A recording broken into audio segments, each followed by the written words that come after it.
For those of you who've never been here before, as well as those of you who are our longtime friends and customers. The Revolution Books is a kind of place where if you really fundamentally want to change the world, this is the place where you need to be. We not only have the most cutting edge literature material about the burning questions in the world, a lot of our work is focused around the work of Bob Avakian, the chairman of the Revolutionary Communist Party, who has actually created an important new synthesis of communism based on studying the whole experience of revolution from the Paris Commune up through the defeat in China, and synthesizing out of that, not just taking what was good and discarding what was bad, but actually looking at it all anew and bringing into the totality of human experience into this as well. The importance of this is, as we know today, the world is in a very terrible and dangerous state. But the important news is there's actually a way out, and there's a leadership for that way out. So I want to encourage all of you, before you go tonight, if you don't have it, to get a copy of Basics by Bob Avakian. Also, look around our store and see the wide range of material that we do have here, because we do believe in the importance of bringing in material from many different paths of knowledge. I also want to indicate a few programs that we have coming up. One is on next Tuesday night, March 27th. We're going to have our final discussion on a series of, it's based on the interview by Bob Avakian on the Cultural Revolution in China, Art and Culture, Dissent and Ferment, and Carrying Forward the Revolution Towards Communism. Then on April 2nd, we're going to have a dialogue between James Halcone and Anthony B. Pinn on the whole question of the role of religion in the black community, and this will be moderated by Carl Dix. Take a look at our website for other future programs coming up. We have a number of open mics that occur here, both in English and Spanish, poetry nights, and we have a new fiction book club that we have just started, and the reading for the next one is going to be that 70s classic, Woman on the Edge of Time. So again, I would encourage you to get involved in that. We're also an important distributing place for Revolution newspaper, and of course this week's issue, U.S. and Israel Threaten War on Iran, speaks right to this burning issue that we're going to be talking about this evening. So without going more into that, I want to introduce our panel for this evening, and after they speak, and we will have a conversation with all of you. So I don't remember the order you guys said, but I'll... What does that mean? Okay, all right. Oh, just the way they have it on the flag. There we go. Okay.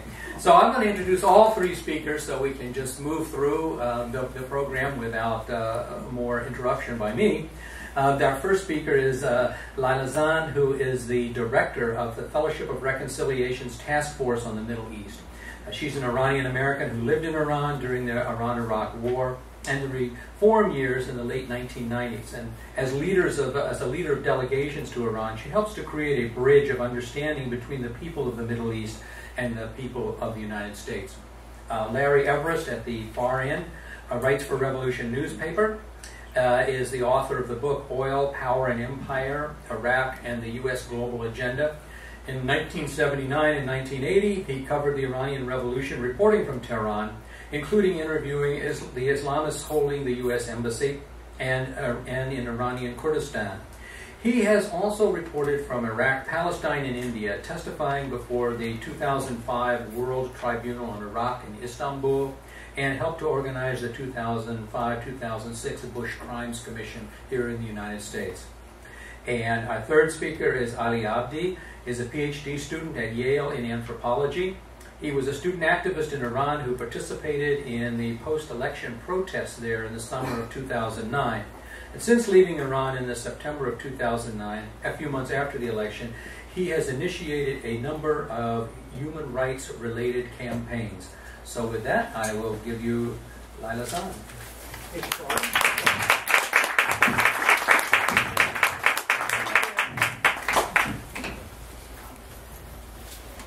you very much. Hello everybody, salam, shalom. Thank you for being here.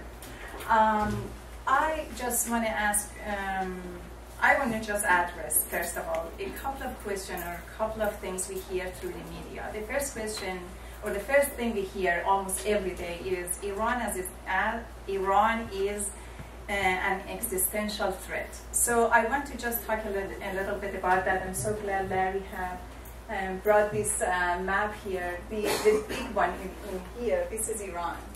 And as an existential threat, I just want to say Iran's military budget, Iran with the population, actually with 72 million, its military budget is something around $7 billion. United States military budget is 59% of the budget of this country. And we spend more than the whole combination of all countries in the world, our military budget.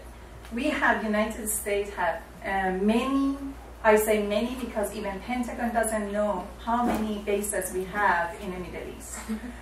We have many bases in the Middle East, and around Iran we have bases in Kuwait, Saudi Arabia, Qatar, and of course Iraq and Afghanistan.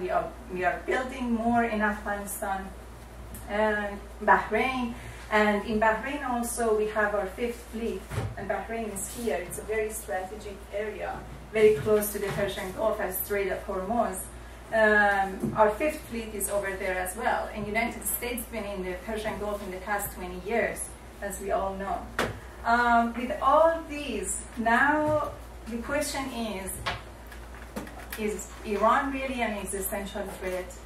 Or why is the reason every day almost we hear Iran is a threat to the United States or to Israel? In my opinion is, let's go back a little to why they said it's because of the nuclear. And let's see who has a nuclear in the region. Israel is the only country who has a nuclear, something more than 200 nuclear warheads. Israel is not part of NPT. Iran is a signatory of NPT since 1960. And based on the NPT, what Iran is doing and enriching uranium is something legal. And any country which is signatory of NPT, they can do that. So I think we should think about other reasons that why they said Iran is an existential threat. And that is monopoly of the nuclear energy, let's say it just this way, in the region. If Iran, a big country and very strategic, from the strategic point of view, very important country, if Iran has a nuclear, that will be a problem for Israel and controlling the Middle East. And Israel, of course, that means United States controlling the Middle East. So the reason we hear it that is not really Iran is working toward a nuclear bomb, but rather they don't want Iran be a powerful country. One of the things can actually make Iran as a powerful country is being having a democratic Iran. And unfortunately, any time in the past 100 years we got close to democracy, mostly but by foreign intervention, we got away from what we wanted to do. Including in the latest maybe was 1979 revolution, just less than a year after the revolution, when we were full of hope and we wanted to make a change. Saddam, with the encouragement of the United States and Western country, invaded Iran. And that was the time that my generation, we were really young, but our parents all got involved with the war and the borders and the wariness of that. But our leaders, mostly in Tehran, they just did everything they wanted to do. They just got rid of all of the opposition groups and they established their own situation. And so in the past 30 years, we've been in that condition. I also want to try to find an answer for this question that if the United States or Israel will attack Iran, what will happen? A lot of people, a lot of polls has shown that neither Israelis nor Americans want to see these things. I mean, I'm talking about the people. Mm-hmm. But the government, of course, they are pro this war because of the power game. And if that war happened, the idea is some people said Israel will do that, and by that, United States has to be engaged with this possible war. And the reaction of Iranians, it could be a retaliation toward maybe missile to Tel Aviv. not a nuclear. Iran doesn't need a nuclear missile to send it to Tel Aviv. Iran already has Shahab missiles, and they can send it to Tel Aviv. The retaliation could be, we have our troops in Iraq and Afghanistan. Could be some attacks through that area. It could be through Persian Gulf. It could be through the bases we have in the Middle East. And it could be actually by embassies. So there are a lot of little ways that Iran can affect, and by any possibility of any of these, United States can make it a bigger war. And so, unfortunately, that will make not just the region, not just the Middle East, but the whole world being in a whole fire. Iran can actually close the Strait of Hormuz. It's just 20 kilometers. It's not really a big area, just here. Yeah. It's just 20 kilometers, and it's easy for Iranian to do that. And 40% of the oil in the world has to and will pass from that area. So we know the effect of that will be on the price of oil and, of course, everything with this economy. That was an interview online. I read it. That interview was with the former military officer. They said if we attack Iran, the occupation will take something more than 10 years. And more than 100,000 of our troops have to be in Iran.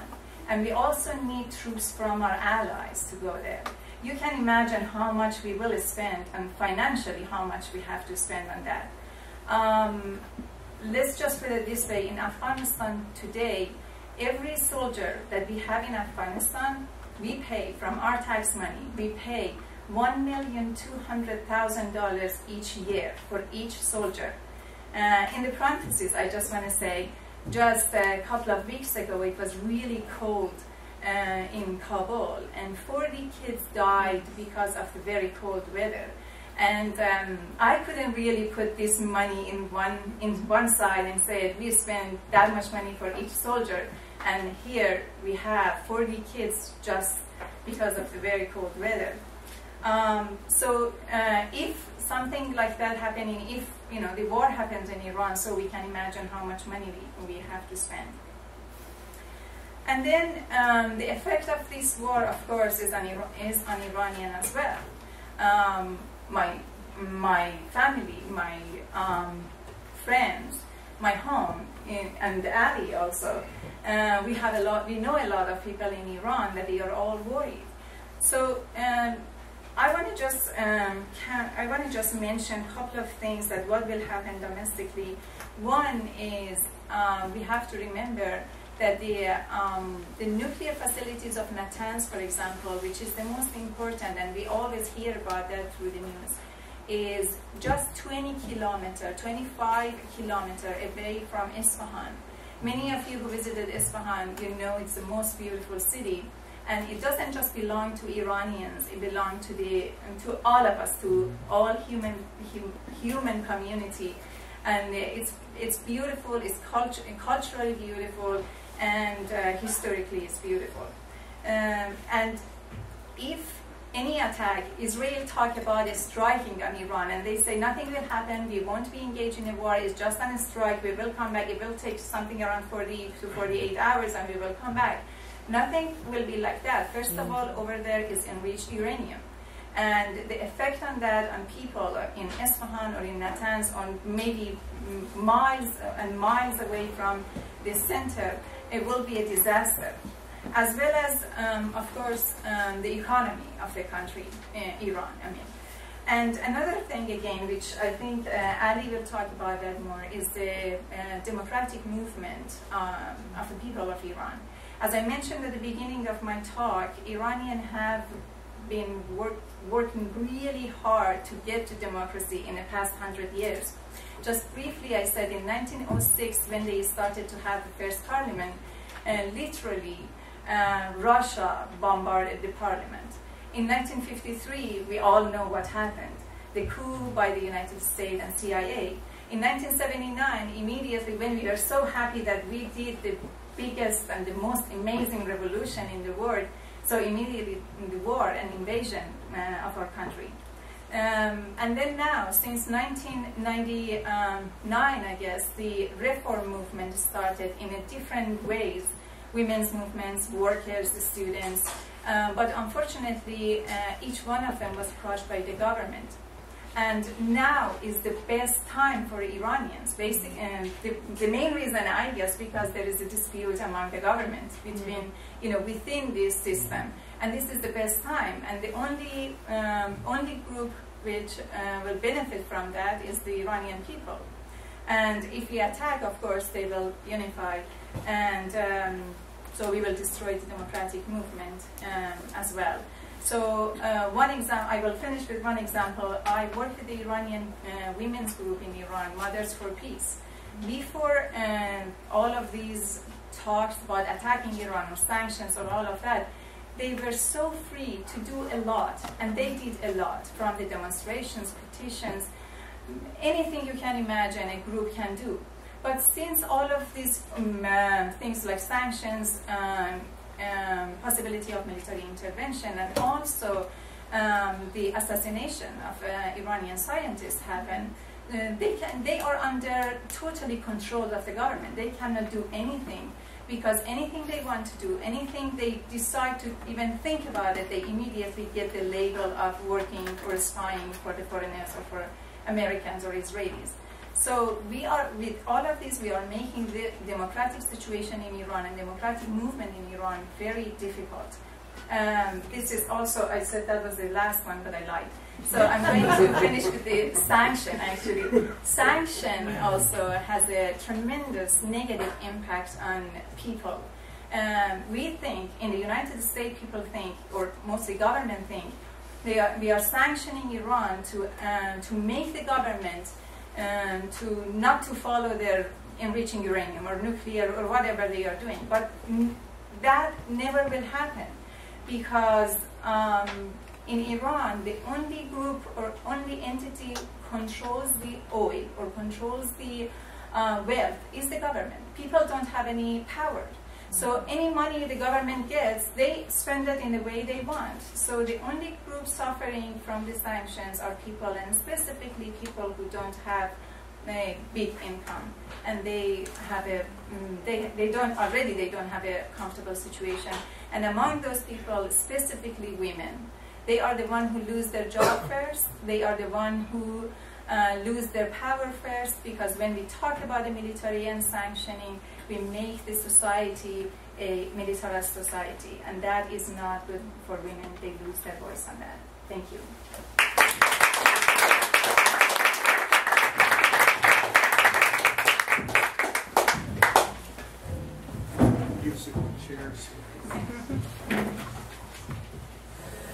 Thanks. Listen, first, I'm really glad to be here tonight and joined by Leila and Ali. Several weeks ago, President Obama met with Prime Minister Benjamin Netanyahu of Israel. And both spoke to AIPAC. This was very widely covered in the news. The day after Obama and Netanyahu met and spoke at AIPAC, the New York Times headline read, "Obama presses Israel to resist strikes on Iran." Phyllis Bennis wrote the next day, "Obama made it clear at AIPAC that he really doesn't want to go to war against Iran." A lot of people breathed a sigh of relief. Wrong. Very wrong. If you look at what is actually said by Obama and Netanyahu, and the deeper forces driving the U.S. and Israel toward the possibility of a strike on Iran, you realize the headline should have read, "Despite tactical differences, U.S. and Israel deepen strategic unity against Iran. Momentum toward possible war by Israel and or the U.S. accelerates." So right now, and I'm glad people are here tonight, it's very urgent to sound the alarm, not lull people into passivity and acquiescence. And tonight I want to get into what's propelling this U.S.-Israeli assault on Iran, the danger of war, its roots in the system of capitalism, imperialism, and the resistance and revolution that are both necessary and possible to oppose this war and to end this endless string of assaults, interventions, and wars, and other horrors that this system spawns. Let's begin with what Obama actually said at AIPAC and to Netanyahu. First, my policy here is not going to be one of containment. In other words, living with a nuclear weapons state of Iran. My policy is prevention of Iran obtaining nuclear weapons. And when I say all options are on the table, I mean it. Think about it. What's he saying here? First of all, he's saying, never before has the U.S.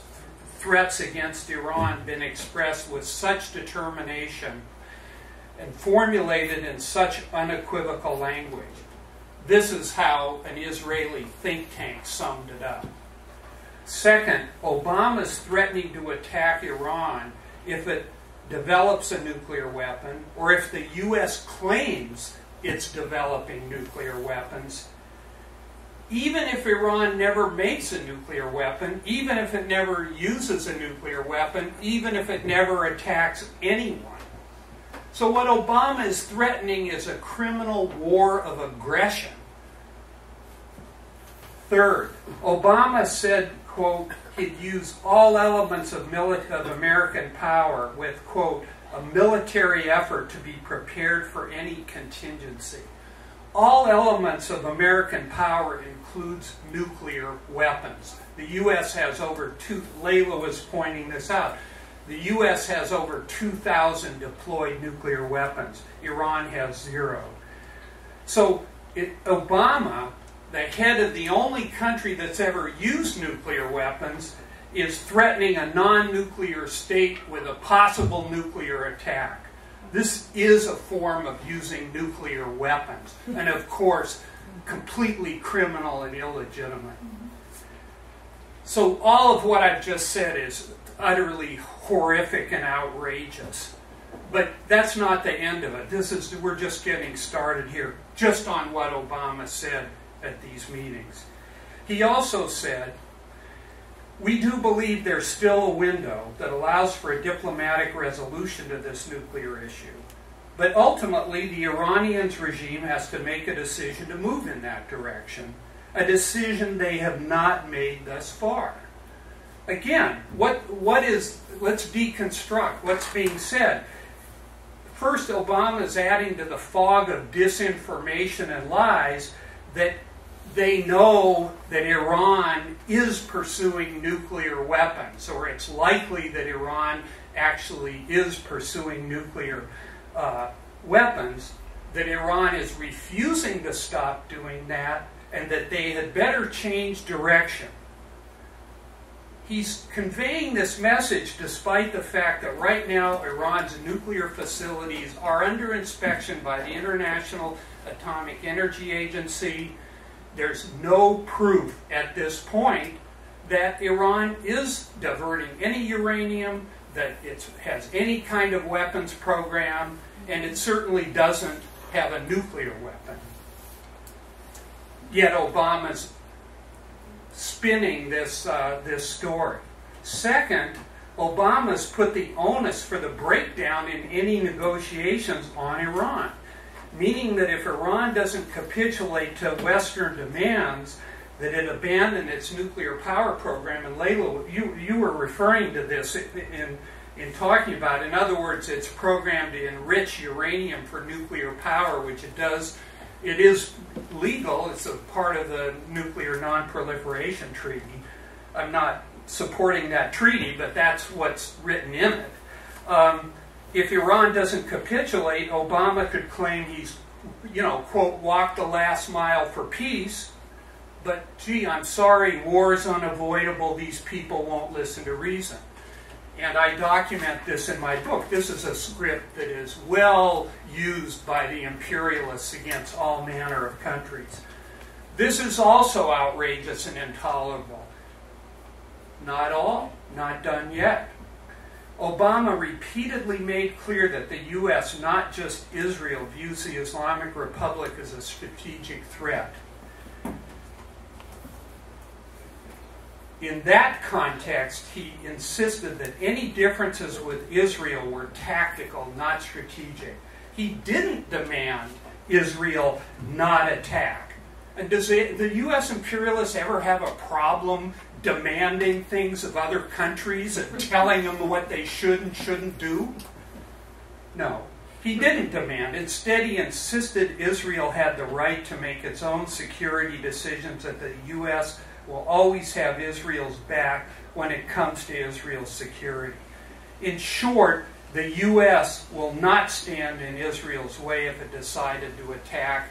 And, you know, just the other day, Panelist said that any war launched by Israel would be very likely joined by the U.S. My point here isn't that there's no debate in the U.S. ruling class, or even that there aren't sharp differences between the U.S. and Israel, or that a war couldn't likely start with an Israeli attack. This is a possibility. But the key that I really want to get into in my talk is that we have to begin with what is the framework this is being discussed in between the U.S. and Israel. Where are they coming at this from? What's their perspective as they're discussing this? What are the necessities driving them to make these kinds of arguments? And the key is to understand that this discussion is how to best protect the U.S. empire and its Middle East outpost, Israel. It's not about not wanting war. It's not about, gee, people in Iran or in Israel or in the United States don't want war. That has nothing to do with it. And this meeting, let's not forget, came after months of escalating U.S., European, and Israeli assaults on Iran, including the most stringent sanctions yet aimed at crippling, if not collapsing, the Iranian economy, the assassinations Leila mentioned, sabotage, drone overflights, military shows of force. I mean, we could spend an hour just talking about all that's preceded this. So all of this has created a trajectory in which war, while not certain, you know, at this point, is increasingly likely and possible. Martin Indyk, who's an imperialist, he's been a member of different governments in this country, wrote, "The dynamics of the current situation appear to make conflict inevitable. We're now engaged in a three-way game of chicken in which for Khamenei, the leader of the so-called supreme leader of Iran, Netanyahu, and even Obama, physical or political survival makes blinking more dangerous than confrontation." This is kind of the trajectory that's in motion. Again, I'm not arguing that war is inevitable, but this is the trajectory things are on.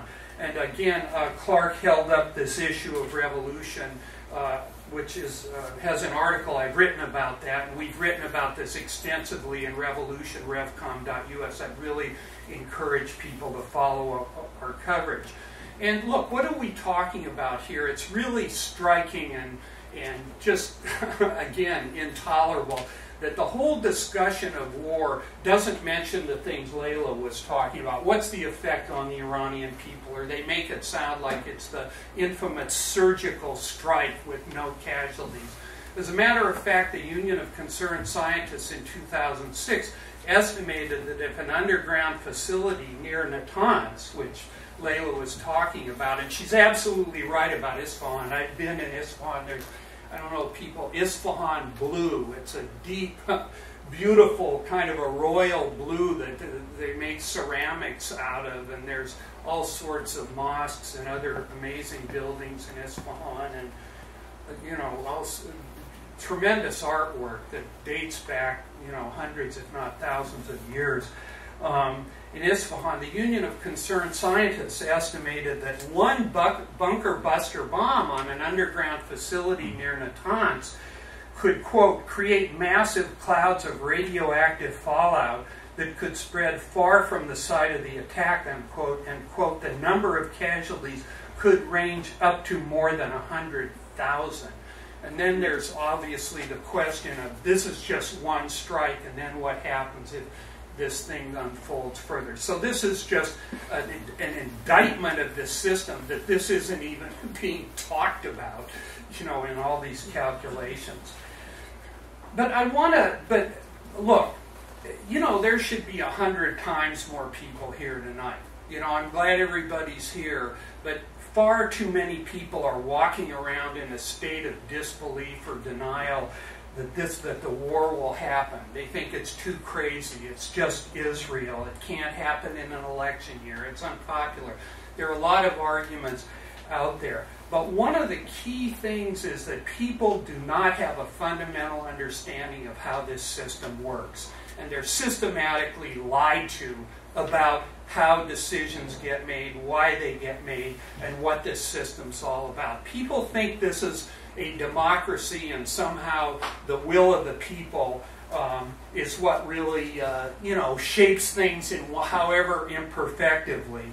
But I want to quote something here from Basics, this new book from the talks and writings of Bob Avakian. And I'm going to reference Avakian's work a few times throughout my talk because it's really critical to getting to the essence of how this system actually works, as well as what's going on in the world, including in the Middle East. Very foundational, I know, to the work that I do, and to really understanding things. So Avakian says, the essence of what exists in the U.S. is not democracy, but capitalism, imperialism, and political structures to enforce that capitalism, imperialism.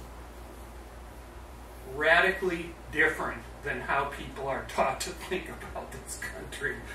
And it goes on, what the U.S. spreads around the world is not democracy, but imperialism and political structures to enforce that imperialism.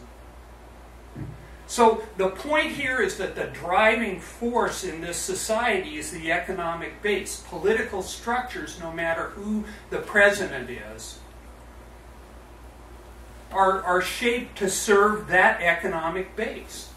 And this economic base of capitalism, imperialism, is a global system based on the ruthless exploitation of labor, ruthless competition between blocks of capital and different nations,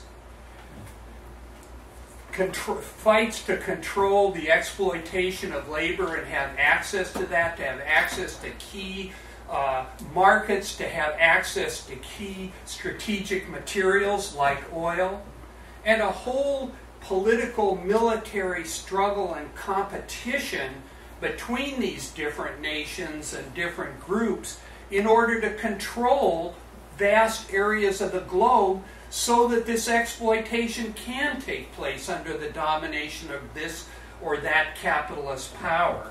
And if you read Obama, they have a new strategy, defense strategy statement called Sustaining U.S. Global Leadership Priorities for 21st Century Defense.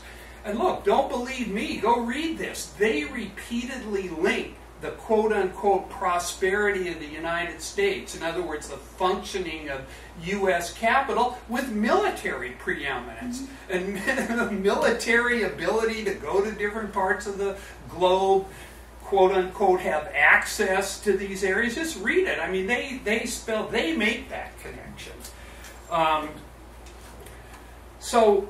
And how does the Middle East fit into this? This has been a critical part of U.S. power and the U.S. standing in the world and U.S. quote-unquote prosperity since World War II. 60% of the world's oil, and controlling oil isn't about having Americans drive SUVs. This is a strategic material that's critical. And again, this is something they write about. This is something I've quoted them at length in my book on. Controlling oil is about having a leverage on the whole global economy and controlling other powers that rely on oil.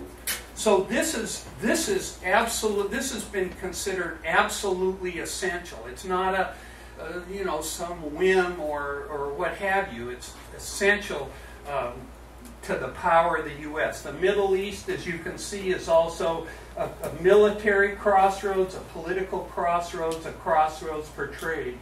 Africa, Europe, Asia, where the three meet. And the importance of this region has only grown since the collapse of the Soviet Union in 1991, following which the U.S. was presented with new challenges and new opportunities. And that's when the process began of the U.S. trying to create an unchallenged and unchallengeable global empire. And one of the tenets of that strategy, which has been followed since then in one form or another with, certain modifications, but the essence of it has been preventing the rise of any regional challengers.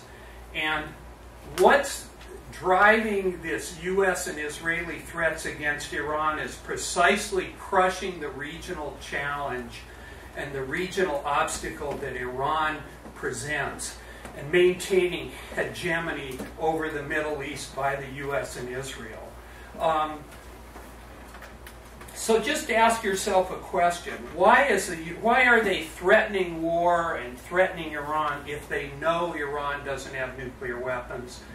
Why demand Iran halt even nuclear enrichment, which is, they surround us with a lot of fog, but that's actually been the negotiating demand of the United States, is that Iran shouldn't even be able to enrich uranium on its territory. So why do this? If Iran doesn't have a bomb, again, Leila was speaking to this, and a February 24th New York Times piece sort of spelled it out. It said Iran could be seeking to enhance its influence in the region. Note that, influence in the region, by creating what some analysts call strategic ambiguity. Rather than building a bomb now, Iran may want to increase its power by sowing doubt among other nations about its nuclear ambitions. In other words, even the possibility that Iran could build a bomb or that mastered this technology could enhance its influence, change the regional balance of power, and erode U.S.-Israeli military supremacy and political control. So this is really what's at issue here, not the notion that Iran's planning to launch nuclear weapons against Tel Aviv or the United States or Europe or something else. Now, don't make any mistake. Nuclear weapons are extremely dangerous in anyone's hands, including the reactionary regime in Tehran. But the U.S. and Israel aren't threatening Iran to eliminate nuclear weapons. They're threatening Iran in order to ensure their monopoly of nuclear weapons in the Middle East. And again, as we've been talking about, this issue is part of something broader. We can get into this more in the Q&A, but the Islamic Republic is not a problem for the U.S. and Israel because it's a reactionary theocracy that oppresses its own people. And it's not a problem for the U.S.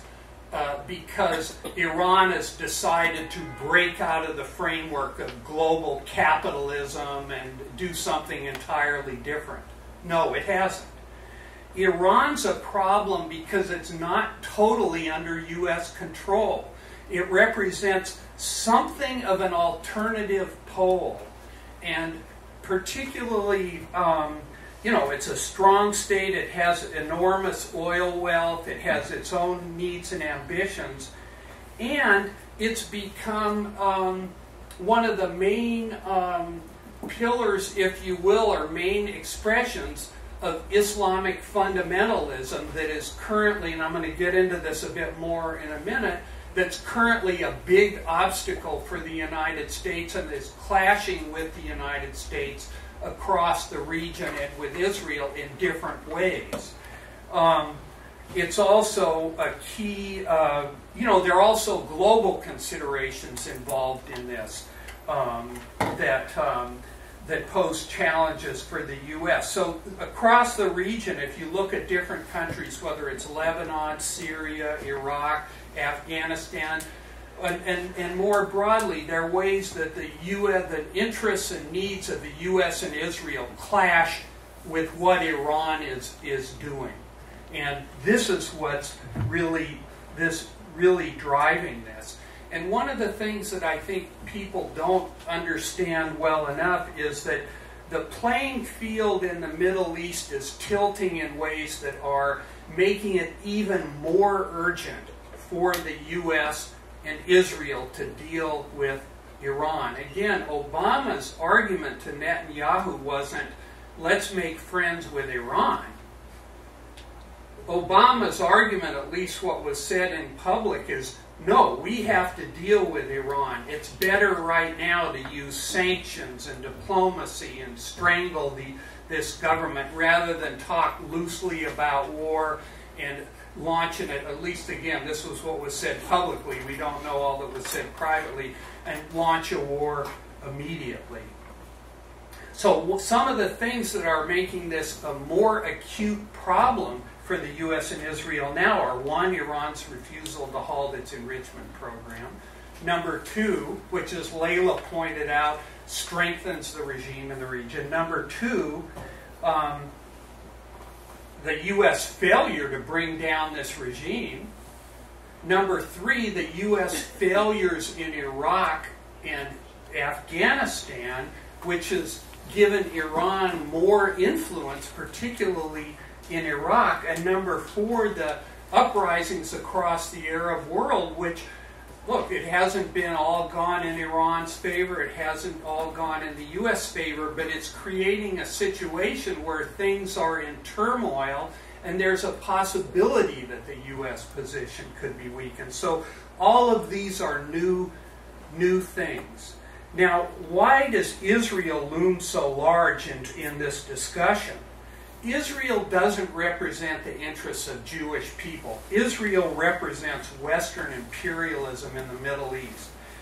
It's America's unsinkable aircraft carrier, as one U.S. official put it, its most reliable ally and military base. This is why the U.S. has stood by Israel. It's also why the U.S. is stuck with Israel, including if there are tensions with Israel. Iran's influence and other changes in the region could undermine Israel's position. Again, this is something we can get into in the Q&A, as a settler colonial outpost which was imposed through the violent and ongoing ethnic cleansing of Palestine and by wars against any states or people in the region who challenged Israel. Patrick Seal put it this way, who's a journalist. He basically runs down how Israel tried to crush Hezbollah in 2006, tried to crush Hamas in Gaza in 2008 and 2009, and didn't succeed in doing that. And so Israel and the U.S. have summed up that, as Seal has said, the alliance between Iran, Syria, and Hezbollah has made a dent in their military supremacy. So what we're seeing here is a battle by the U.S. and Israel to overthrow the regimes in Damascus and Tehran and to reassert their global hegemony. And again, these are things that the U.S. has shown they are willing to go to war to protect and defend and kill millions of people. Let's just get right to it.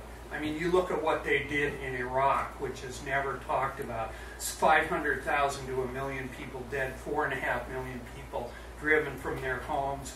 The country just savaged, And they don't consider Iraq as important as Iran. So, what do we do about all this? I mean, one thing we have to do, and I know Deborah Sweet is here from World Can't Wait, and they've been organizing resistance to this, and she's going to talk about that. So we urgently need to get out there and oppose the war. But I want to speak to one thing that I think is paralyzing too many people, and that's the notion that if they think that if they oppose war on Iran, somehow that means they support the Islamic Republic. Or if they oppose the Islamic Republic, somehow they shouldn't be against a war. And again, in this, I think Avakian's analysis of this dynamic that is dominating this region in many ways is critical to understand what's actually going on and how to break out of this false dichotomy and the attendant paralysis. And again, this is from Basics. And Avakian writes, what we see in contention here, and he's speaking broadly of imperialism versus Islamist trends that are clashing with it. What we see in contention here with jihad on one hand and Macworld, Mac Crusade on the other are historically outmoded strata among colonized and oppressed humanity. Up against, like in Iran, right? Up against historically outmoded ruling strata of the imperialist system, like the United States, which is the far, far, far more dangerous power to the world, as Leila was explaining. These two reactionary poles reinforce each other, even while opposing each other. If you side with either of these outmodeds, you end up strengthening both. And this is something I think we have to really fight for people to understand and see and break out of this. And visible mass resistance in this country is a crucial component of breaking out of this bad and paralyzing dynamic and bringing forward a different way that's neither imperialism nor Islamic fundamentalism. But then to fully do that, to fully bring forward another way, we need a revolution and a new system.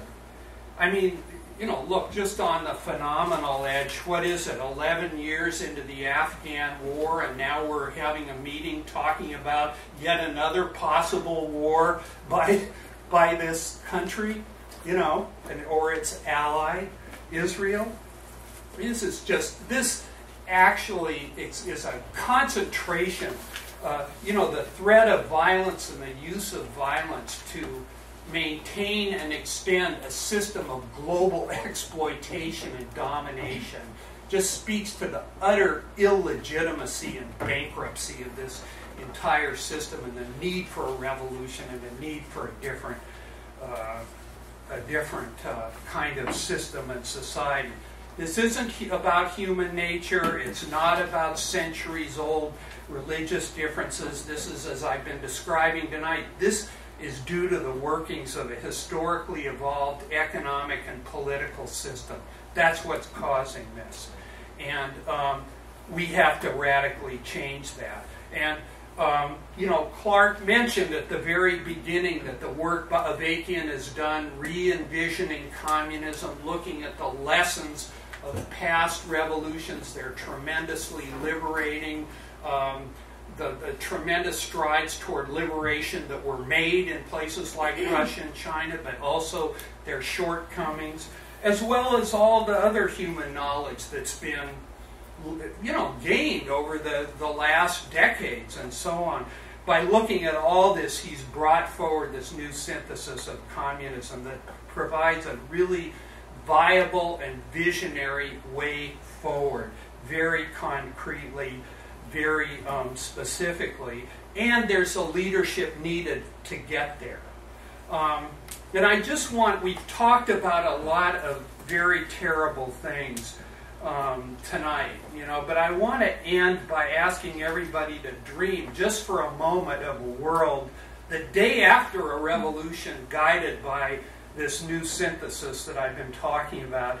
And the following is from the Constitution for a New Socialist Republic of North America. Very concrete and amazing plan, very specific plan for restructuring the society and getting to a world without oppression. Here's what it says about defense and foreign relations. Quote, "We will dismantle all remaining bases of the former imperialist USA and other countries. The new socialist republic renounces all wars of aggression and domination and all occupation of other countries. It will not develop and will not use nuclear weapons or other weapons of mass destruction. It will wage a determined and many-sided struggle to rid the world of all such weapons, and it will do this as part of the larger overall struggle to defeat and dismantle all imperialist and reactionary states and forces, and to advance toward the achievement of communism throughout the world, which will finally make it possible for the desires and dreams of countless human beings throughout history, and the fundamental interests of humanity for a world without war to at long last be realized." That is a future humanity urgently needs, but we are not going to get there unless people dig into what Avakian's talking about, find out what he's saying, learn about this, get with the revolution, resist this war. Thank you very much.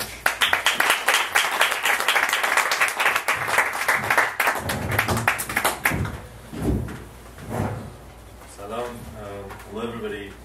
I would like to first thank Revolution Books for inviting me here, and also Larry Everest. I enjoyed you, and also I enjoyed your talk. Thank you.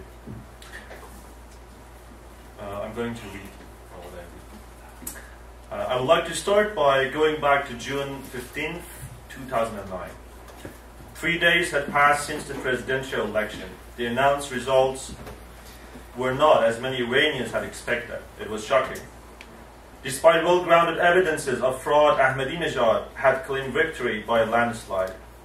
Members of the Guardian Council, who were responsible for examining the credibility of the results and were expected not to take sides, had already supported Ahmadinejad weeks prior to the election.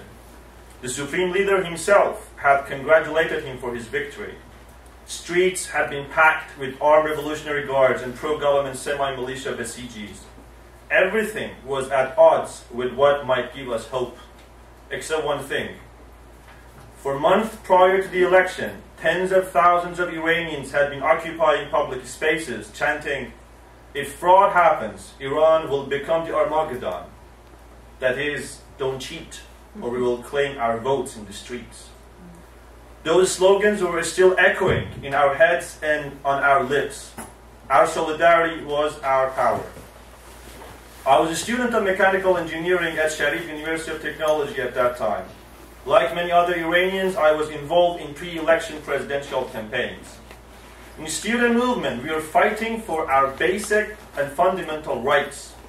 During the first 4-year presidency of Ahmadinejad, most of the democratically elected student bodies across the country had got shut down. Hundreds of students, including my friend Ziya Nabavi, had been banned from continuing their education for speaking up their minds. Many others, including my friends Majid Tawakkoli and Bahare Hedayat, had been arrested and sentenced to years in prison. Professors who were not expressing their loyalty to the regime had been compulsively retired. University guards had become agents of the security forces. They were reporting the activities of students to security officials and helping intelligence agencies to arrest us. It was 8:30 in the morning of Monday, June 15, 2009, when I arrived at Sharif University of Technology. My university was located near Azadi Street, a strategic location for protesters. Unlike any other day, hundreds of other students had already gathered in the main yard. They were distributing Mir Hossein Mousavi's statements. He had invited the official to respect the law and had called for civil and nonviolent protests. Since early hours after the election, several politicians, journalists, lawyers, and prominent grassroots activists had been arrested. Reformist newspapers, internet, and even cell phones had been shut down, and the state media had started its pro-Ahmadinejad propaganda. History had taught us not to have trust in the system. Occupying streets in mass numbers was the only remaining way of expressing discontent. It was 10 in the morning. We had been told that security forces had permission to kill protesters with their snipers. Despite the possible threats, some of my friends and I decided to leave the university and start marching in the street. We were 100. That was the first time since 1999 students' uprisings that we were chanting anti-dictatorship slogans out of university campus. It was a historical moment. Half an hour later, our numbers got thousands. The unprecedented specter of fear and hope was haunting Tehran. Moments later, I could not find my student friends anymore. I got lost in the crowd. Not hundreds or thousands, but millions of Iranians, men, women, children, young, old, from different social classes, were marching in the Azadi street. On that day, 7 people, including Sohrab Arabi, got killed. I left my country in September 2009 to Budapest, Hungary, 4 months after the election. Had I lived in Iran a few more months, I would have ended up in prison for violating national security, making propaganda against the regime, and insulting the supreme leader. They were common charges against protesters. State media was calling us CIA agents who intended to disrupt the country. They were false, shameful, and disgusting accusations. The Iranian Democratic Green Movement is rooted in more than a century struggle of Iranians for freedom and justice, and it is constituted of, but could not be reduced to, students, women, and workers' movements, with the overall aim of not necessarily toppling the whole regime down, but appreciating human dignity and respectability. Undoubtedly, sanctions and threat of war will also weaken the Iranian democratic movement. They provide a pretext for the Iranian government to escalate its repressive measures against labor, women, student, and other progressive movements, make people more dependent on the authoritative state to meet their daily needs, and increase social tensions, poverty, and enemies. A disempowered society loses its capacities of resistance against state repression. In the light of these concerns, on February 4, 2012, on day of mass action against a possible war with Iran, hundreds of us went to the streets of New York to oppose war, sanction, and, of course, to stand in solidarity with the Iranian struggle for freedom and justice. Not everybody agreed with us on this last point. Some leftist activists in the protests were trying to silence us. They made efforts to tear our placard, block our march, and even beat and took microphone from one of the speakers, who is now here, while she was expressing her solidarity with the Iranian Green Movement. One American protester who made several speeches at the rally here in New York approached me, looked into my face, and overtly accused us of being CIA agents. Her words instantly took me back to Tehran, to 2 years and 9 months ago, when Iranian protesters were risking their freedom and lives for liberty and economic justice, had to bear the same accusations. That American protester in New York was not a semi-militia Basiji member, nor was she being paid by Islamic Republic to silence Iranian dissidents. But her legitimate anti-war, anti-imperialist approach had pushed her too far to illegitimately stand beside the Iranian dictators. But the story has one more dimension. The Iranian state media and the notorious Press TV, which has the records of broadcasting the forced confessions of Iranian political prisoners, were also present at the demonstration on February 4th, 2012, here in New York. They had hard time on that day. The mass presence of anti-war, anti-sanction, and simultaneously anti-state repression Iranians and their allies had made it difficult for Iranian state media to have coverage. Yet, they eventually managed to make several interviews and took some pictures. On February 5th, 2012, the front page of hardline newspapers in Iran was a picture of the anti-war protests in New York with an eye-catching title, quote, "Supporters of Islamic Republic in U.S. marched against war," end quote. That is, here in U.S., we were shamefully called CIA agents, and there in Iran, we were ridiculously addressed as supporters of Islamic Republic. But we are, in fact, neither of them. My friends and I, who have recently formed a group called Havar, the Iranian Initiative Against War, Sanction and State Repression, who some of the members are also present here, would like to invite leftist activists in US and those who are present in the anti-war movement globally for a new way of resistance. While we are trapped between foreign imperialists and domestic dictators, we believe that there's a way out of this cycle. We have to make it clear that our anti-war and anti-sanction position is not equal to support for Iranian government. This does not mean lending our support to any specific political group or individual in Iran. It rather means standing in solidarity with Iranians' struggle for social and political freedoms, economical justice, and judicial transparency.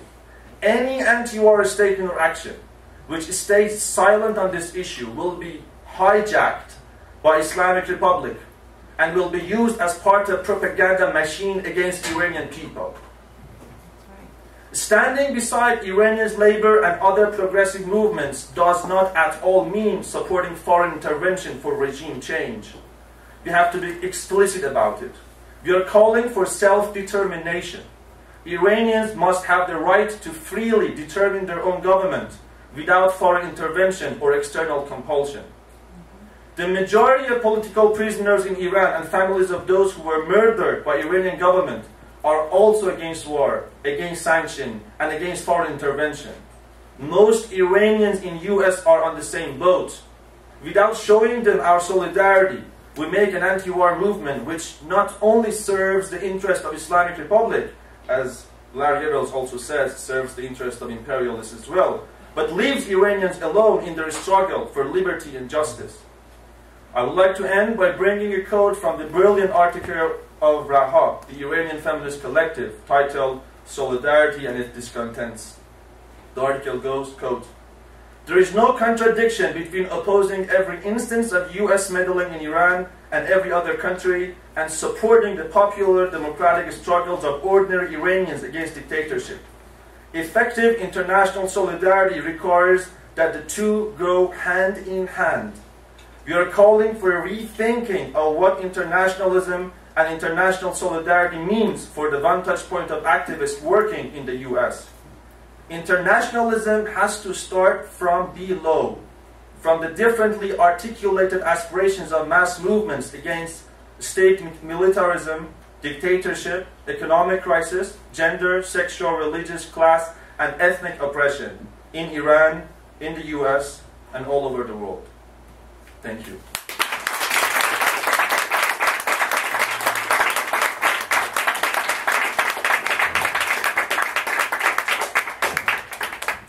Well, I want to thank all of our speakers here tonight. And before we go into a discussion in the audience, I just want to pick up on the theme of our last speaker here, and that's the significance of internationalism. And one thing I hope that you go away from this store with is a feeling of being suffused with internationalism. I want to read you two quotes from Basics that actually speak directly to this. Each was one sentence long. The first says, American lives are not more important than other people's lives. And the second one says, internationalism, the whole world comes first. And this last point is very, very significant. And one of the things that Bob Avakian has done as a part of his new synthesis is to bring forward again the significance of internationalism in two different ways. One way is to try to correct some of the errors that had existed in the international communist movement of nationalizing internationalism, if you will, of seeing everybody's struggle as just being the struggle of the people in their own country and wishing people elsewhere where, good solidarity, we're with you, you're with us, we're with you.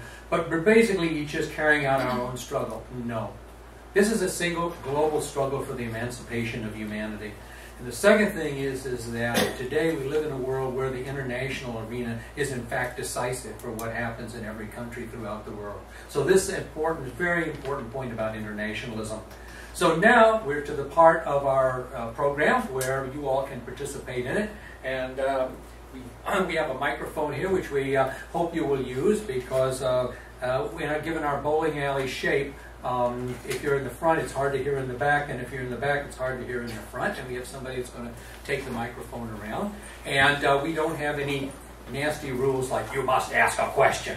You can, in fact, make a statement. You can ask a question. You can muse on different ideas, but do keep it within some time limit. And we may also, depending on how it goes, take a few comments and questions at once and then refer to our panel to respond to them as a group, and that way more people will get to participate in the discussion. Jeremy, you want to take it? So who'd like to start? Oh, come now. Here we are, right down here. Speak directly into it because it's highly directional. And I'm going to take the right voice. Yes, I'd like to address my statement to Larry. You made a very interesting comment that Obama said he will walk the last mile for peace. During his presidential campaign, that's what he said. He repeatedly said that he is willing to sit down and talk to the leaders in Iran in order to seek peace. However, and unfortunately, I think most Americans in our United States of amnesia have forgotten that. But now it's illegal for American diplomats to speak to Iranian diplomats. So do we have a little schism there? That's what I'm thinking. Okay, another point or question? There's two more in the back right there. Why don't we get those and then we'll go to our panel.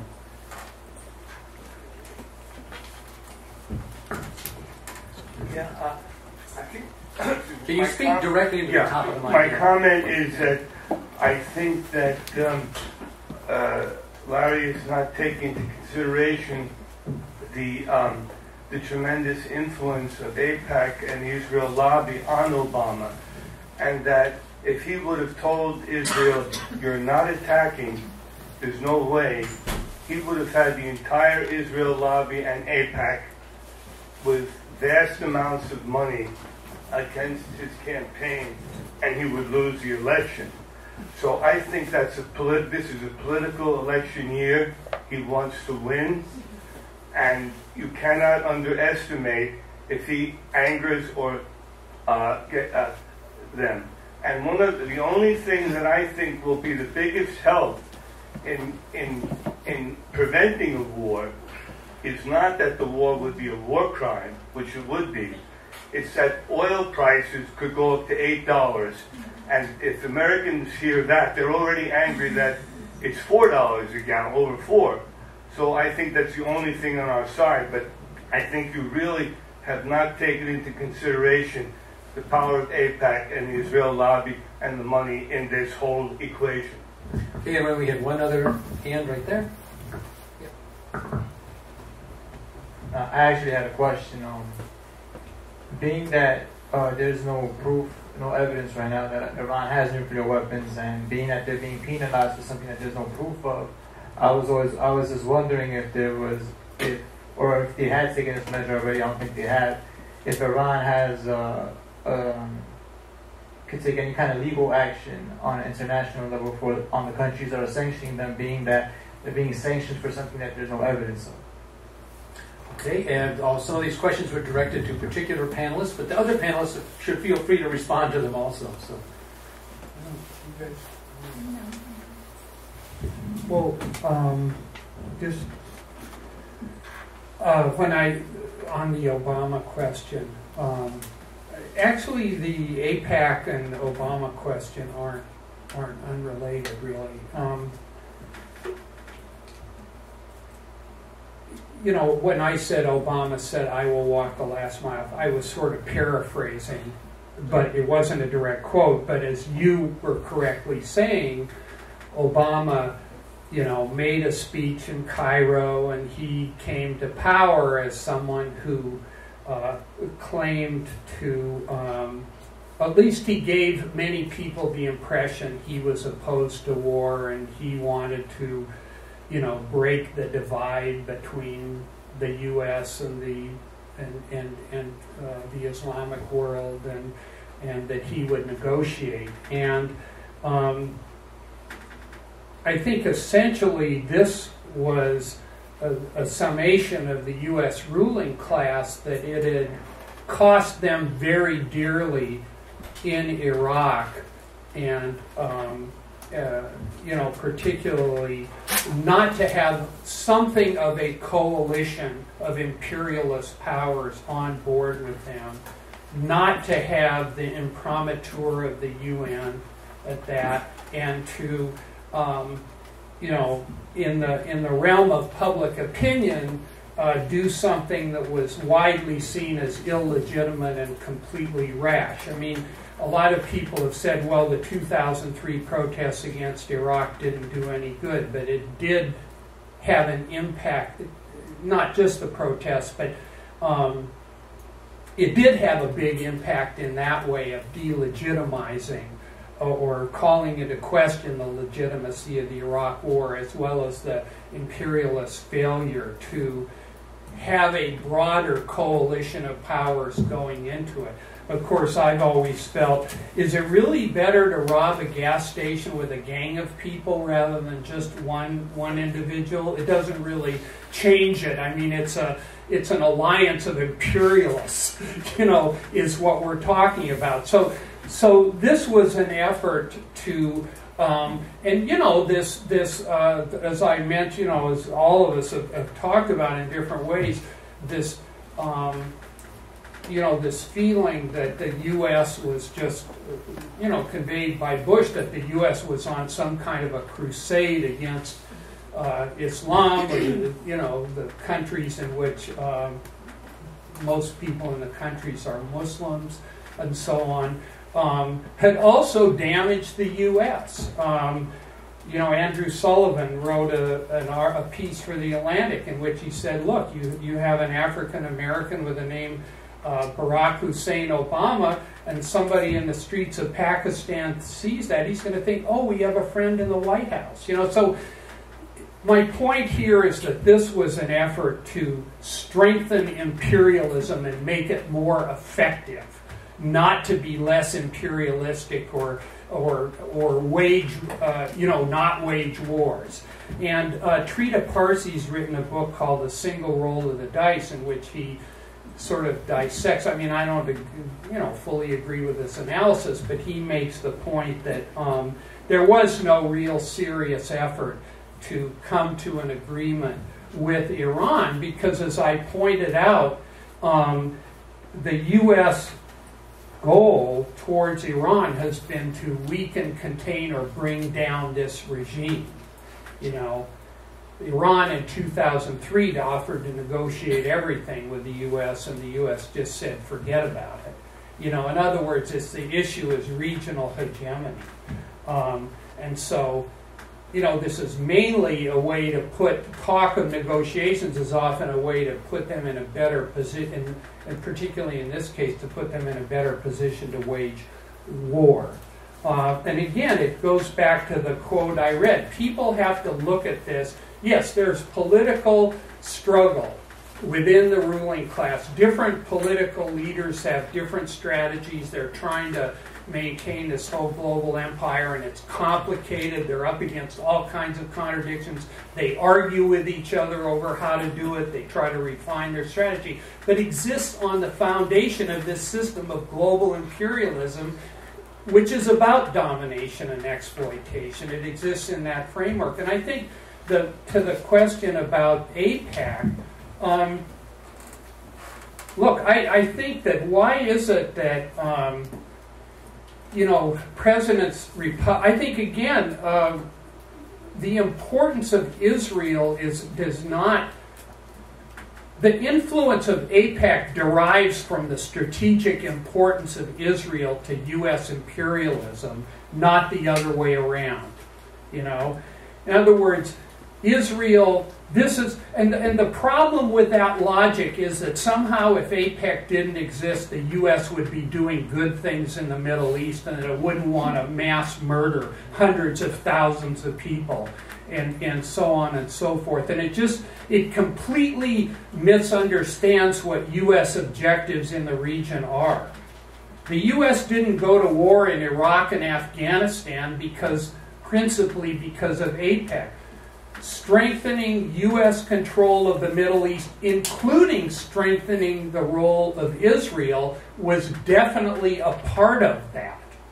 And strengthening Israel and quote-unquote standing by Israel has been an extremely important strategic objective for the United States. I mean, one congressman said the U.S. would need 100,000 more troops in the region if not for the state of Israel. Now, on that foundation, does AIPAC exert a lot of influence? Yes, it does. Has a political climate been created over several decades in which it's taboo to even raise any serious criticisms of Israel? Yes, it has. Is it possible? Does this also factor into arguments within the U.S. ruling class about how to pursue their strategic interests? Yes, it does. You know? And could that political dynamic that exists on sort of the broader foundation of U.S. strategic interests play a role in how decisions ultimately get made, including ways that end up not benefiting the imperialists? Yes.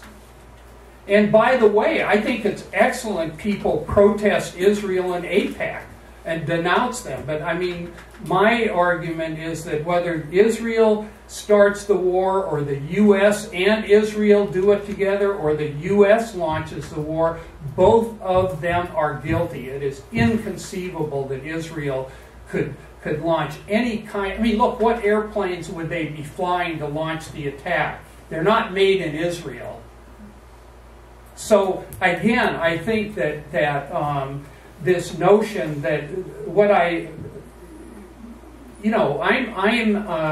it's important to expose and condemn Israel's role in the region, but it can't be at the expense or giving wind to the notion that somehow the U.S. is different and a force for good in the region if only it wasn't being steered in the wrong direction by AIPAC for electoral purposes.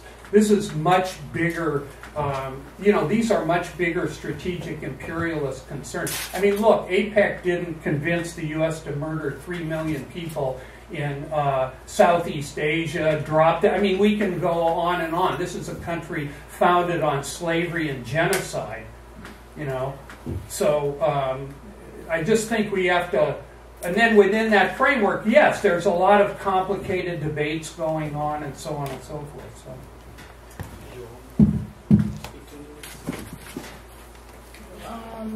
Not on AIPAC. Are we still on AIPAC? That gentleman asked about the international law. I actually have a question. What international law? We have a lot of actually things happen in the history, in the recent history, that there was not any international law for that. I can bring a couple of examples. One, in 1988, American Navy shot at the Iranian civilian airplane and killed 300 people. What international law followed on that? United States stayed in the United States Navy, stays in the Persian Gulf in the past 20 years. And they don't have any permission to stay there. What international law is asking them why?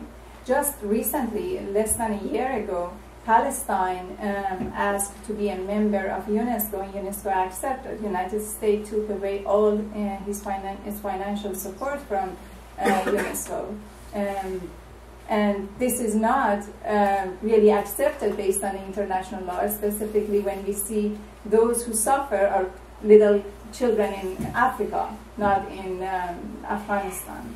So I just wanted to take the attention to that. I mean, it's good. And to which we might add, the United States also refuses to accept the jurisdiction of the International Criminal Court, which is supposed to bring war criminals to justice. Mm-hmm. Yes, right here. Hi. Wait for the mic. Thank you. Hi, my question was primarily to Ali and to Leila. I really enjoyed your talks, first of all, and maybe you can help us think through a little bit more about what this question of an internationalist solidarity might look like. I'm in absolute agreement with the both of you that this is extremely important as we think through how to create a viable and ethical anti-war movement in this country and around the world. It has to be a no-war, no-sanctions position, and also one that explicitly stands in solidarity with the Iranian people and their struggle for justice. And I think there's no blueprint on how to do that. We're going to figure it out in different groups, in different contexts. I have some ideas, you might have some ideas, but maybe that's something that we can elaborate on a little bit. I think one of the things you were suggesting is what would it look like for progressive formations in the United States, our contacts, in the Middle East, in Europe, to come together and make certain sorts of solidarity statements, saying that that war and sanctions, the first casualties of war and sanctions are the lives and aspirations of the Iranian people and the democratic opposition in Iran. So maybe if more progressive forces found creative ways of saying this. And I will also say, actually, thinking about solidarity, Ali does other work, actually, which I don't think really came up tonight, but he's done really beautiful work making the names and faces of Iranian political prisoners apparent. He's been going to Occupied Wall Street, and maybe he can talk a little bit about that project, but listening to stories of people in Occupy, sharing with them stories of Iranian political prisoners, and sort of building exchanges, which I think is exciting in many ways. We should know the names of those imprisoned in Iran, know their faces. They are our counterparts, but maybe have more ideas on how to build solidarity and how maybe not to as well, right? In terms of, we don't want to call on the state, right? I have no interest in President Obama. I don't know, this is a point of discussion, but sending Nowruz wishes, New Year's wishes, it was our New Year's a few days ago, while they have no moral authority, right? The state has no moral authority or capacity to stand in solidarity with the Iranian people. So that's not the sort of solidarity we want. Also, I think when we say we're against, and this is a question to you both as well, when we say we believe that the Iranian state is repressive, which it clearly is, it doesn't mean that we reject diplomacy among states, right? We're not trying to isolate Iran. I think this is important to make clear that that's not our role, right? But people to people, what are the sorts of things we can do? What might the pitfalls be? Ideas. Okay, very good. Anybody else wanted to ask another question or make a point? Right there. Do you think promotion of renewable energy will help the situation? Okay. And will renewable energy help the situation? okay, I don't see any other hands, so let's go to our panel here. So thanks, Lily, for bringing that up. Although we are from the same group of Havar, so we share same things. I mean, you all took in common on your question, and other people also among the audience who are from this Havar group. I just would like to insist on what Larry said, which I think is a very, very important point on this dichotomy of, he said Islamic fundamentalism, but even I can say regional dictators like in the Middle East or other places around the world whose leaders have seemingly anti-imperialist agendas. And I think that, my experiences in the US, at least throughout the last 7 months, have showed me that there are many leftist activists in this country who unfortunately take side with the enemy of their enemy, and they think of it as their friend. And I think it's extremely problematic because the world is not divided into just two groups of, to say more explicitly, Ahmadinejad and Obama, or Ahmadinejad and Netanyahu. But I think there are always other forces which do exist, and it just needs our wisdom to figure them out, or just to be more careful. And I think that power stands on side of people. So the example that you raised, the Campaign 99, thanks for mentioning it, I think that can be one of the good examples of this international solidarity. So there are now activists in the Occupy Wall Street who have already and still are doing it, showing their solidarity to Iranian political prisoners. And the campaign is called 99 because its initial intention was to talk with 99 people who are engaged in the Occupy Wall Street and exchange stories with Iranian prisoners of conscience or political prisoners. So far, like 60 people have done so. And 4 political prisoners from the prison in Iran have already responded to the occupiers here in the US. And one of them, which I remember, was an Iranian women's rights activist. Her name is Aliye Iqdamdoust. She was the first woman who was imprisoned in Iran for participating in public protests. And she was sentenced to 3 years in prison. And she has responded to a message by an occupier in Washington. In the message she has said, I cannot remember exactly the words, but this is like the whole speed of the message, that while we were in prison, we were extremely delighted to hear the news about the Occupy Wall Street movement. And when I got out, when I realized that you were showing us solidarity, it even made me happier, more happier than before, because that is what internationalism, that what is transnational solidarity would look like. And I think that is the way out of this cycle. Thanks. No, I would just agree. Can I say something about this?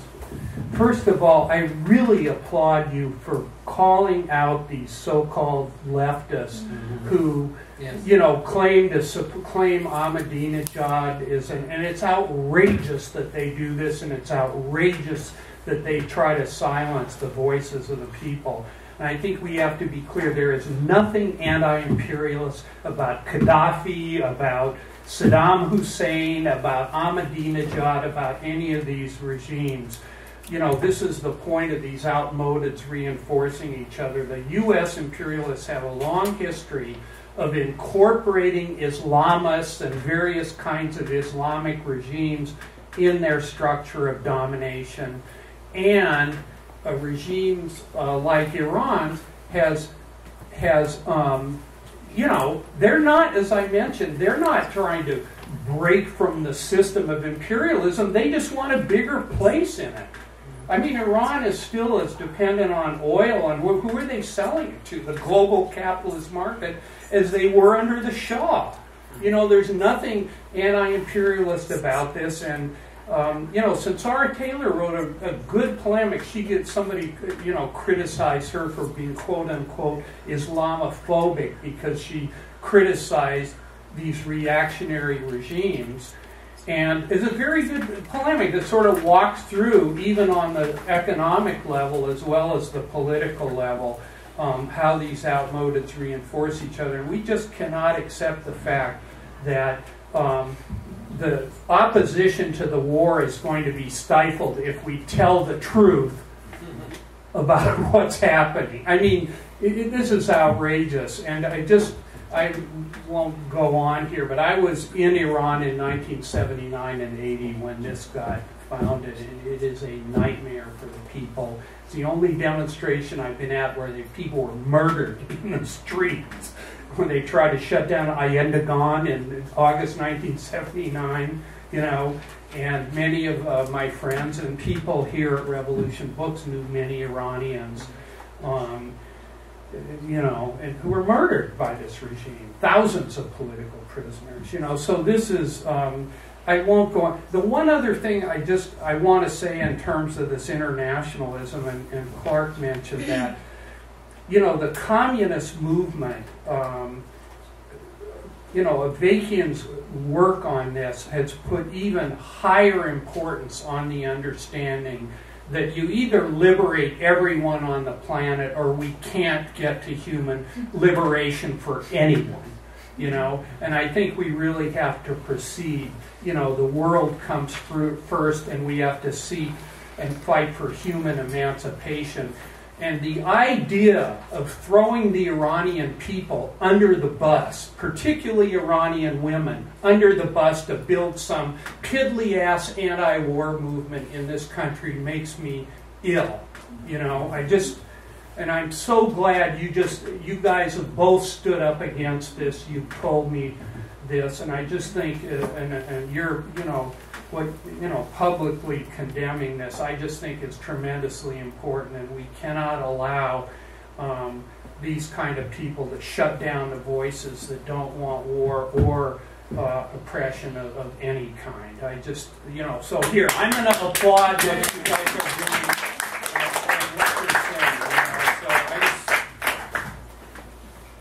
Further discussions from the audience? Yes, right here. Yes. Yeah. Where's the mic? Here it comes.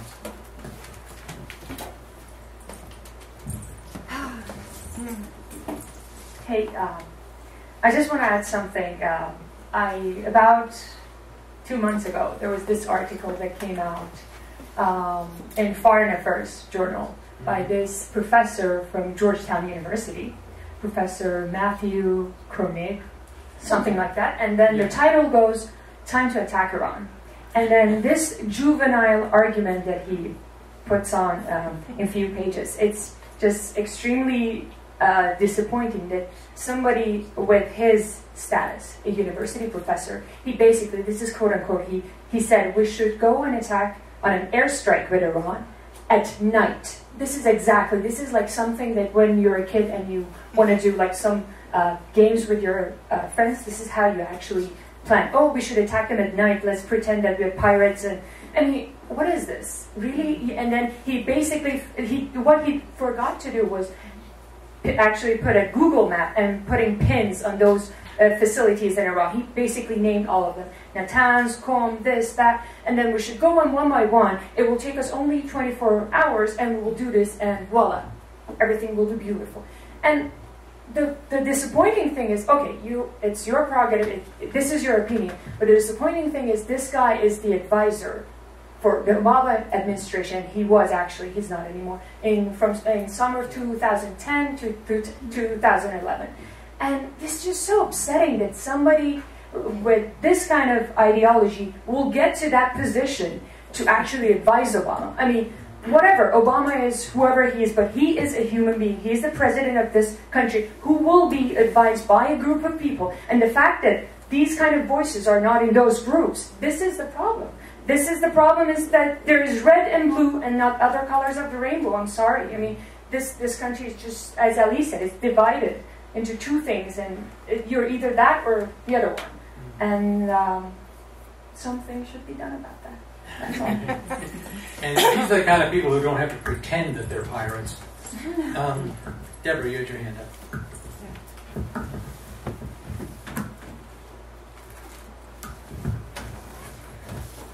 Well, since Larry set me up, I do want to talk about organizing the resistance. But first, because nobody has explicitly said this, Ali, it was so moving and inspiring to hear your description of taking to the streets as one of the first 100 students to go out on that boulevard that day, and to be joined by millions, and to be in the situation of being in exile in a country such as this that is preparing to attack, the country where I assume your family and loved ones live. Is just the strange damn world that we live in. I have to say that. And we in World Can't Wait, as you know, we were all at that same demonstration on February 4th, where actually 500 people came out in New York on fairly short notice, and a big section of them were occupiers. And that was one of the first explicit times, I believe, that the Occupy movement came to an anti-war protest. That was a very good thing. And we want to continue to expand that. But we have to do more. And one of the things we talked about on that day was doing teach-ins at campuses, especially maybe the campus where such a professor would be, or maybe all the schools where people are getting indoctrinated with the idea every day that Iran has nuclear weapon, that it's Iran that is the danger to the Middle East, and that President Obama is only trying to bring peace with the sanctions. You go out and talk to people, and these are all the questions you hear. So people may be familiar with this. I'm going to pass it around. It's called Iran, Who is the Real Threat? It's a quiz that we prepared actually in 2007 when the Bush regime was threatening Iran. And we went to Columbia and NYU and the elite campuses, and people failed the quiz miserably when asked, what is the country in the Middle East that has nuclear weapons, for instance? They said Iran, not Israel, for the most part, even at Columbia and NYU. So we have a lot of important work to do, but I feel that the essence of what it means to go change the situation in this country is to go out to the people. So I want to pass this around, and I want to say that tonight should be the beginning of some more intense strategizing on how to have a movement in this country that is against the war, is against the sanctions, essentially against the war that's already begun against Iran, and for how, as you put it, for the rights of the people in Iran, as a very important part of that. So thank you. Thank you. Did you have your hand up? No, you're just talking. Hey, Clark, can I make one comment on? Well, the whole panel, yeah. Whichever of you wants to go first. I just would like to thank Deborah for her very sweet words, and I think it's not just my experience. Although I have the opportunity of standing here and talking, but there are many. Now there are 2 Iranians, I think, among the audience who have the same experience, and so we have this shared, I would say, background, and many of them went through the same incidents, and now they're in a country who is imposing war, already has imposed by sanctions on Iranian people and their families. So it's a complicated situation, and when in this country you face with some presumably so-called progressive forces who want to silence you, and then back home when you were living in Iran also you have been silenced by the Islamic Republic, then it is just very, very disappointing. But we are trying our best, and I have hope in the spirit of humanity, and I think that at the end of the day we can build a transnational movement which not only stand against imperialists but also stand beside the Iranians in their struggle for peace and justice and freedom. I just want to appreciate that, and also say I really like the point you said. We should just start it from now and from tonight and work on strategizing our plan and what should we do. It's really important to help those people. It's really important to be their voice. And as this friend mentioned about that professor, I unfortunately, a lot of members in the office who either are advisor or work with Obama closely, they always been around since the first Bush. So it's not really. I was really hopeful. That was the first time I could vote, and I voted for Obama. But I really lost my hope after seeing what happened. One thing was really obvious when Obama was running for the presidency on foreign policy. He mentioned that he hates the wall, the Israel-Palestine wall, and he wants to work on that and destroy the wall. And also on Iran, he talked about we will have a negotiation. But suddenly Hillary Clinton, which had a totally different position on both of these, he went to Israel-Palestine and he said this wall is the best thing happened here. And then also on Iran, she mentioned that we should obliterate Iran if he wants to go. So how come she became the voice of America in the international community? So it is disappointing. Well, just, I mean, I'm very glad you brought this up, about this article in Foreign Affairs, why it's time to attack Iran. First, just think about what it reveals about this system, that the people here feel very comfortable openly debating, obliterating other countries, war on other countries. Can you imagine if there was an article in Iran in the leading newspaper, you know, that said something like this? I mean, there'd be howls of fury in this country about doing that. But I think the real lesson to learn from the Obama phenomenon is the point I made in my talk. These people are just personifications of the system of capitalism, imperialism. That's what they are. That's the function they serve. That's what the political structures in this country serve. Democrat, Republican, whatever, and that the elections are not used to tell the leaders what to do. They are used by the leaders to tell the people what to think and to legitimize that same system. And I think this is a, quote, teachable moment, you know, about the nature of Obama. I mean, and the nature, more importantly, of imperialism and the system. And this is why we argued for the need for revolution. I mean, look, Obama doesn't prove the system's reformable. He proves it's unreformable, if you think about it, you know. So this is, again, I mentioned basics in my talk. This book has a lot of rich discussion of, well, what's the difference? Who are the Democrats? Who are the Republicans? How does the system work? So this is important to really explore, you know. Or, you know, this point that was raised about AIPAC and Israel, all these kinds of things.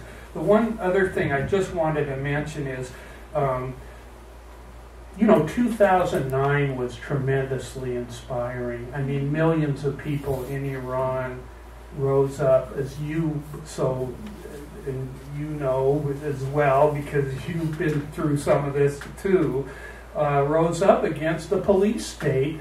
And it's not like here, where you can go out in the streets and fine, we'll picket around. You know, you're taking your life into your hands, and millions of people did it. And I think that just speaks to the fact that you know, billions of people around the world, you know,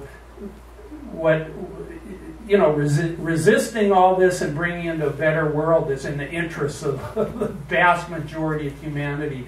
And many, many millions and billions of people have some sort of a desire for this, and we've really got to unlock this, you know, and then unleash this. And I think we're talking here about the different dimensions, the deeper theories people have, the resistance, the morality of this. You know, American lives aren't more important than others, you know.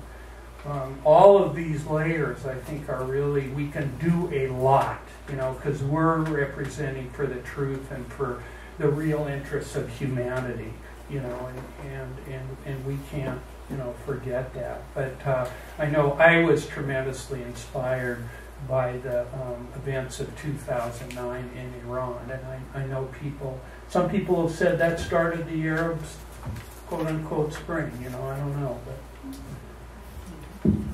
Any other comments, questions, remarks? One more in the back, two more. One, can we get the mic back to Dimitri?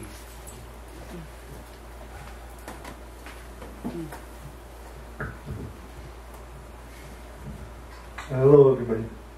Thank you. I'm really glad that there is this position position we were kind of, you know, sorely lacking, and now I know there are many people who are not accepting one of those two outmoded reactionary poles and are principled and firm on that. That's very encouraging, a breath of fresh air. Question I want to ask is, I read this article recently from the World Tribunal news service. It was called Islamic Republic after 33 years after its foundation, heads towards confrontation. And it kind of gave me interesting food for thought. I wonder if any of you read it or could comment on it. It kind of hammered many themes already touched here, but also this one angle that how Islamic Republic derives its legitimacy with large sections of the people, from what I understood, from its anti-US, anti-imperialist credentials, starting from this hostage taken in the embassy, and despite of history of caving in and offering itself to the service of US imperialism being rejected, and on the other hand, like making all kind of economic inroads with European powers at certain points in history, and then later on with Russia and China as of recently. And is it useful to gain a deeper understanding of that level of how Islamic regime cannot cave into US even if they wanted to, because they're stuck with their history and how they came to be what they are now? Can anybody speak to that? Okay, can we get one last question down front here, and then we'll maybe bring the formal part of the program. Some people didn't. He raised a question about. I know we're calling on him again. Oh, okay. He wants to re-raise it. Oh, right. Green energy, Yeah, alternative energy. Renewable energy help the situation. Yeah. Okay. So, analysts.